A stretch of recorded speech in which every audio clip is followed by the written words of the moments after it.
Ratapan pasal yang ketiga, ayat yang ke-25. Kita bangkit berdiri semua, kita akan baca kebenaran firman Tuhan ini bersama-sama. Ratapan pasal yang ketiga, ayat yang ke-25. Sudah dapat semua? Dalam hitungan ketiga, saudara bisa lihat juga di depan.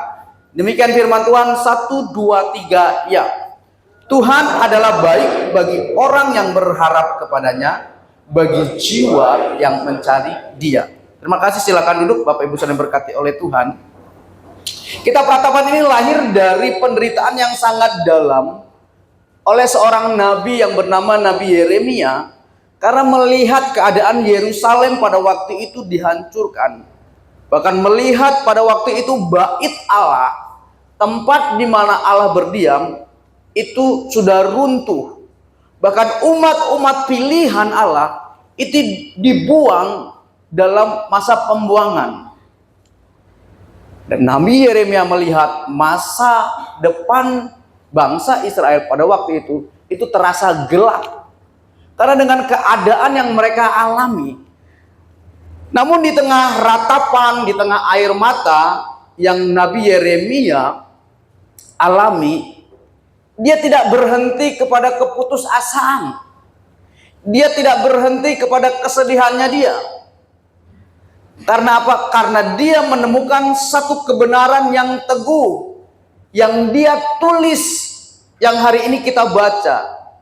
Tuhan adalah baik bagi orang yang berharap kepadanya dan bagi jiwa yang mencari Dia. Bapak Ibu saudara diberkati oleh Tuhan, Ratapan pasal 3 ayat 25 ini merupakan pengakuan iman dari seorang Nabi Yeremia di tengah penderitaan, bukan di tengah ketidaknyamanan. Saya tanya kepada saudara, ketika saudara dalam tengah-tengah penderitaan, dalam masalah, dalam persoalan, dalam ujian, bisa nggak kita mengatakan Tuhan itu baik?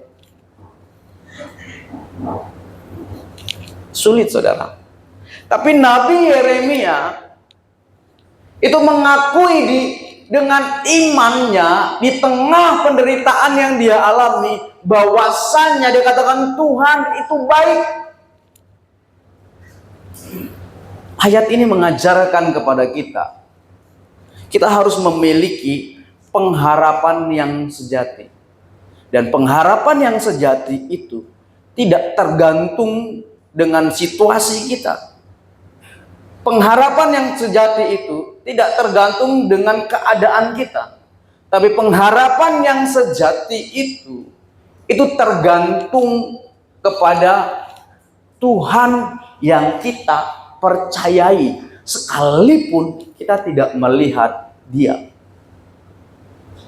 Jadi saya mau katakan kepada kita semua yang ada di tempat ini, mari kita memiliki pengharapan yang sejati.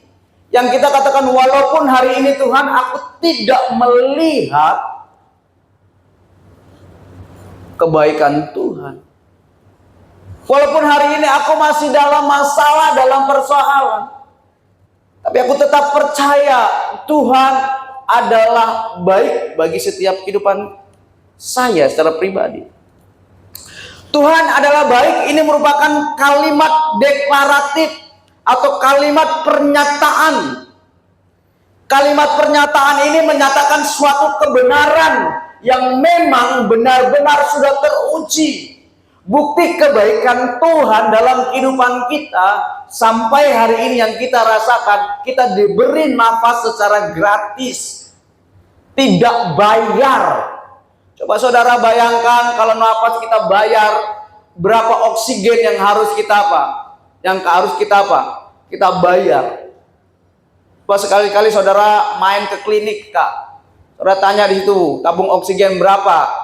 Kalau orang kena tabung oksigen itu satu tabung berapa bayarnya? Tapi hari ini saudara, kita nafas nggak bayar, gratis. Sekalipun kita tidak bisa pungkiri, kita bukan orang-orang yang mengikuti apa yang menjadi aturan Tuhan, apa yang menjadi firman Tuhan. Tapi sampai hari ini, sekalipun kita istilahnya tidak hidup sesuai dengan kehendak Tuhan, tapi Tuhan tidak pernah memberikan apa? Memberikan tarif untuk napas kehidupan kita. Itu bukti nyata. Yeremia mengatakan Tuhan itu baik. Ini bukan sekedar perasaan. Tuhan itu baik. Ini merupakan sikap Allah yang tetap, yang tidak bisa berubah. Dan Yeremia tidak sedang merasakan Tuhan terasa baik. Tapi Yeremia benar-benar merasakan Tuhan itu baik.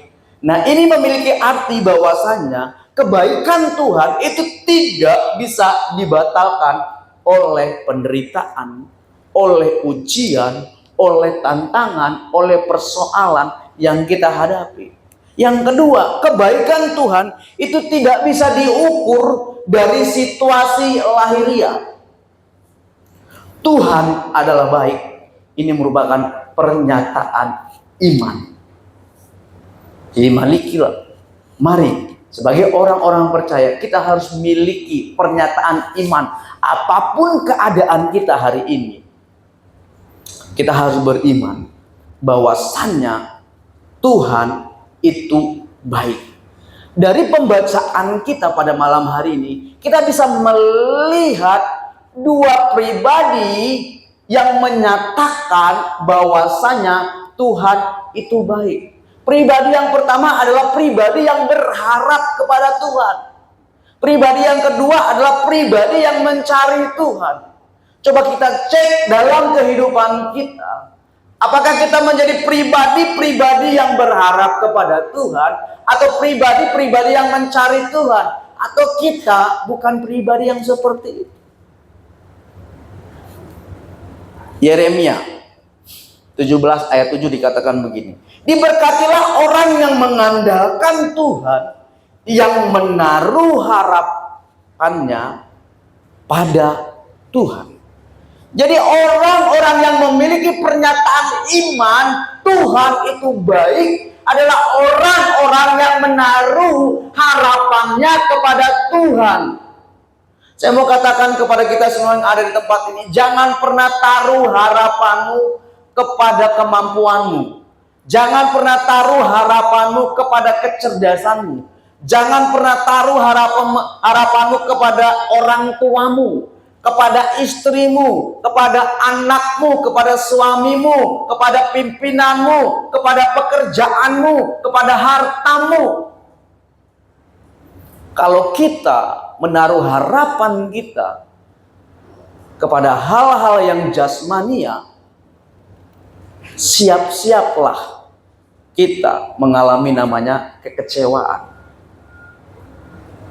Orang tua kita, suami kita, istri kita, anak kita, kecerdasan kita, kepintaran kita, kekuatan kita, pemimpin kita, rekan kerja kita, itu terbatas adanya. Tapi biarlah kita menjadi orang-orang yang menaruh harapan kita kepada Tuhan. Dalam Roma 5 ayat yang kelima dikatakan harapan kita yang kita taruh di dalam Tuhan itu tidak akan pernah membuat kita kecewa. Apa yang menjadi harapanmu di tahun ini? Mungkin ada yang berharap, Tuhan, tahun ini saya bisa menikah. Mungkin ada yang berharap, Tuhan, tahun ini saya pengen punya anak. Atau Tuhan, tahun ini saya pengen punya usaha. Tuhan, tahun ini saya pengen naik jabatan. Tuhan, tahun ini saya mau pengen pindah posisi. Apapun harapanmu, itu taruh kepada Tuhan. Orang-orang yang menaruh harapannya kepada Tuhan, itu menandakan dia mengandalkan Tuhan. Orang yang mengandalkan Tuhan, Nabi Yeremia katakan dalam Yeremia 17 ayat 7, diberkatilah. Berbicara tentang berkat, Bapak Ibu Saudara, itu berbicara sesuatu yang tidak terbatas. Berkat itu bukan juga berbicara tentang hal yang jasmania. Berkat itu bukan berbicara tentang uang saja. Tapi berkat itu berbicara tentang banyak hal. Ketika kita taruh harapan kita kepada Tuhan, kita menjadi orang-orang yang diberkati Tuhan. Mau diberkati Tuhan? Mau? Taruh harapan kita kepada Tuhan. sekalipun hari ini kita belum melihat, tapi percayalah bahwasanya harapan kita di dalam Tuhan itu tidak akan pernah mengecewakan. Ini orang-orang yang memiliki pernyataan iman bahwasanya Tuhan itu baik. Dia menaruh harapannya kepada Tuhan. Arti kata berharap secara umum itu memiliki arti menantikan sesuatu yang baik di masa depan. Memiliki keyakinan bahwa sesuatu akan terjadi. Tidak menyerah walaupun belum melihat hasil. Itu orang yang berharap secara umum. Tapi secara alkitabiah, orang yang berharap itu memiliki arti bersandar penuh kepada Tuhan, mempercayai Tuhan dengan apa? Dengan full, dengan 100%, dan menantikan Tuhan dengan kesetiaan dan ketaatan. Dan orang yang berharap kepada Tuhan berpusat kepada Tuhan. Saudara, ketika kita berharap dengan Tuhan bukan berarti masalah tidak ada dalam kehidupan kita. Tetap akan ada masalah. Karena manusia yang hidup itu pasti mengalami namanya masalah. Jadi mari, siapapun kita yang ada di tempat ini, kita berharap kepada Tuhan. Ya, orang yang berharap kepada Tuhan itu bukan sekedar optimisme. Optimisme itu kan kepercayaan diri, tapi berharap itu lebih condong kepada iman. Jadi orang yang berharap kepada Tuhan artinya dia beriman kepada Tuhan, dia bergantung kepada Tuhan. Itu yang pertama. Yang kedua, orang yang menyatakan Tuhan itu baik adalah orang-orang yang mencari Dia. Kata mencari, saya cari dalam bahasa aslinya, itu adalah sesuatu kegiatan yang dilakukan sampai dia mendapatkan sesuatu yang dia cari. Dan kata mencari ini, dia apa? Dia ada usaha, ada tindakan sampai sesuatu yang dia cari ini dia dapat. Mencari artinya mengarahkan hati dan hidup kepada Tuhan. Mencari artinya merindukan hadirat dan kehendak Tuhan. Mencari itu tidak bersifat pasif, tetapi ada tindakan aktif. Mencari Tuhan itu bukan sekedar mengetahui tentang Tuhan, tetapi orang yang mencari Tuhan itu mengupayakan dia memiliki relasi atau hubungan dengan Tuhan. Hari ini ketika Bapak Ibu Saudara datang ke tempat ini, itu kan satu usaha untuk Bapak Ibu Saudara mencari hadirat Tuhan, menikmati hadirat Tuhan. Karena 1 minggu saudara sudah lelah, penat dengan pekerjaan, penat dengan tanggung jawab, dan saudara masuk ke dalam gereja ini, saudara menemukan hadirat Tuhan, ya, menemukan hadirat Tuhan, sehingga saudara diberikan sebuah kelegaan dari Tuhan, sehingga pada besok hari ketika saudara menjalankan aktivitas yang baru, saudara memiliki kekuatan yang baru. Dan kita mencari Tuhan, kita menemukan Tuhan, itu tidak tergantung dengan orang sekeliling kita, saudara. Jangan salahkan pemimpin pujian, jangan salahkan pemain musik, jangan salahkan singer, ketika saudara tidak menemukan hadirat Tuhan pada malam hari ini. Karena itu bukan tanggung jawab mereka, saudara. Karena yang harus mengusahakan saudara bertemu dengan Tuhan, itu diri saudara. Kerinduan saudara. Memang hari ini kita rasa kering. Dengan dasar pimpin pujian begitu kuat. Pemain musik begitu, singer begitu. Tapi kita tidak cek hati kita. Ada nggak kita datang dengan kerinduan? Ada nggak kita datang dengan usaha kita? Bahkan kata mencari ini memiliki arti ada usaha yang dia lakukan sampai dia mendapatkan. Saudara, hari ini Tuhan masih berikan kita waktu untuk kita bisa mencari Dia. Dalam kitab Amos dikatakan, carilah Tuhan, maka engkau akan hidup. Bahkan Amos juga katakan, carilah Tuhan selama Ia berkenan ditemui. Kalau hari ini mungkin kita merasakan kita tidak bertemu dengan Tuhan, ya saya katakan yang membuat kita tidak bisa bertemu dengan Tuhan, tidak bisa membangun hubungan dengan Tuhan itu apa? Dosa kita. Makanya sebelum kita mencari Tuhan, persiapkan kehidupan kita. Karena Tuhan itu kudus. Tuhan itu tidak bisa bergaul dengan dosa. Tuhan yang kudus, ketika melihat anaknya berdosa, dia tinggalkan anaknya. Makanya Yesus pernah komplain dengan Tuhan. Satu-satunya komplain Yesus kepada Tuhan ketika di kayu salib dikatakan apa? Eloi, Eloi, lama sabatani. Allahku, Allahku, mengapa engkau meninggalkan aku? Komplain Yesus kepada Tuhan. Tapi Tuhan, dia yang kudus, dia tidak bisa bergaul dengan Yesus yang berdosa pada waktu itu. Karena dari ujung kepala sampai ujung kaki, Yesus penuh dengan dosa manusia.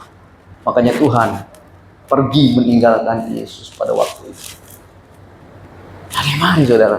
Sebelum kita mencari Tuhan, mari kita cek setiap kehidupan kita. Apakah kita sudah layak di hadapan Tuhan? Firman Tuhan katakan dalam perjanjian baru, tanpa kekudusan, orang tidak bisa berjumpa dengan Tuhan.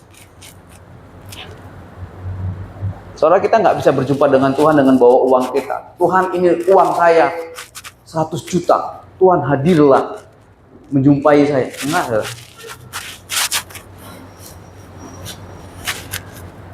Tuhan, ini talenta saya. Temuilah saya. Tuhan mau hidup kita kudus di hadapan Tuhan. Itu mencari Tuhan, saudara.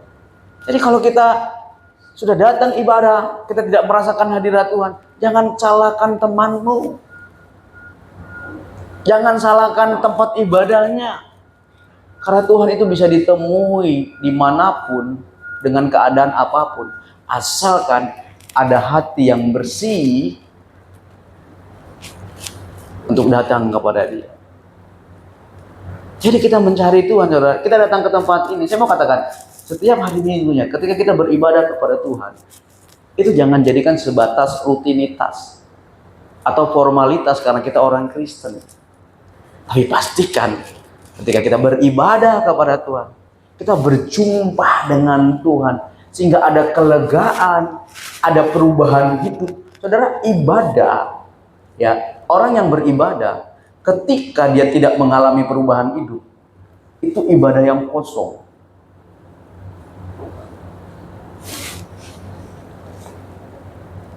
Coba kita buka ayatnya ya.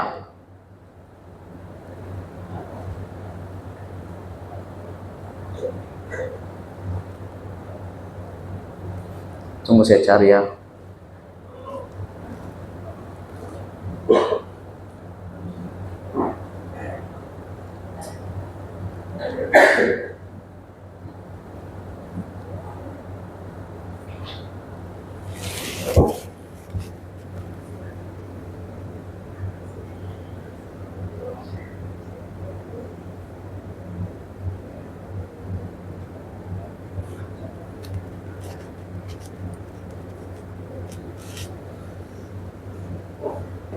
Yeremia 29 ayat 13. Jangan ibadah kita seperti ibadah seperti ini, saudara. Dikatakan begini.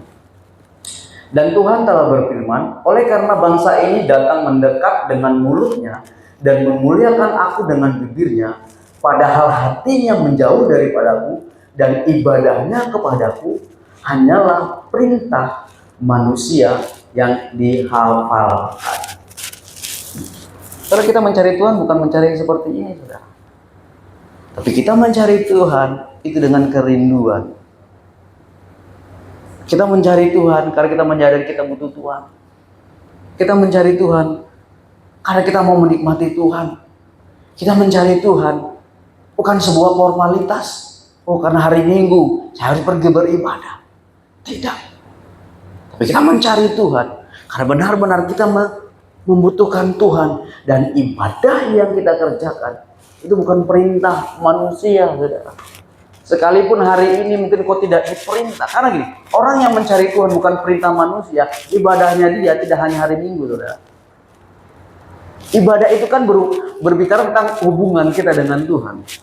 Nah, saudara, berhubungan dengan Tuhan itu bukan hanya hari Minggu. Senin, Selasa, Rabu, Kamis, Jumat, Sabtu, itu saudara bisa berhubungan dengan Tuhan. Di mana? Di waktu-waktu senggangmu, di waktu-waktu istirahatmu, 10 sampai 15 menit, engkau bisa apa? Berhubungan dengan Tuhan. Itu orang yang mencari Tuhan. Dia bukan hanya berkomunikasi dengan Tuhan. Itu hanya seminggu sekali. Saya tanya, bapak-bapak yang sudah punya istri, yang meninggalkan istri, kira-kira istrimu marah nggak? Kau punya hubungan dengan istrimu, tapi engkau telepon istrimu 1 minggu 1 kali. Marah nggak? Semua istri yang mencintai suaminya itu pasti marah. Pasti. Begitu juga dengan suami-suami yang mencintai istrinya. Ketika berhubungan, komunikasi, itu cuma 1 minggu. Jangankan suami istri yang sudah ada ikatan, yang pacaran saja, itu pasti apa? Akan baku marah. Nah, orang yang mencari Tuhan itu memiliki kerinduan terus. Dan dia akan terus mencari Tuhan sampai dia mendapatkan Tuhan. Saya mengatakan kepada kita semua yang ada di tempat ini, dalam ibadah-ibadahmu pastikan engkau tidak datang kosong, pulang kosong. Pastikan ketika engkau sudah beribadah, terlebih ketika engkau menjadi pelayan-pelayan Tuhan, hidupmu itu harus menjadi berkat bagi banyak orang. Jangan di mimbar, oh haleluya, puji Tuhan, keluar gereja kurang ajar nganai, memang nganai. Jangan mulut kita di gereja dipakai memuji Tuhan, di luar gereja memaki orang. Makanya orang yang sungguh-sungguh beribadah, itu hidupnya akan mengalami perubahan, menjadi serupa dengan Kristus. Jadi mari, orang yang menyatakan Tuhan itu baik, dia pribadi yang mencari Tuhan. Jadi Bapak Ibu Saudara, kalau kau menyatakan Tuhan itu baik, mari cek kehidupan kita. Jangan cuma hanya mau menikmati kebaikan Tuhan, tapi pastikan kita juga menjadi orang-orang yang menjaga nama baik Tuhan. Tundukkan kepalamu. Amin. Kebenaran firman Tuhan. Selidiki aku, lihat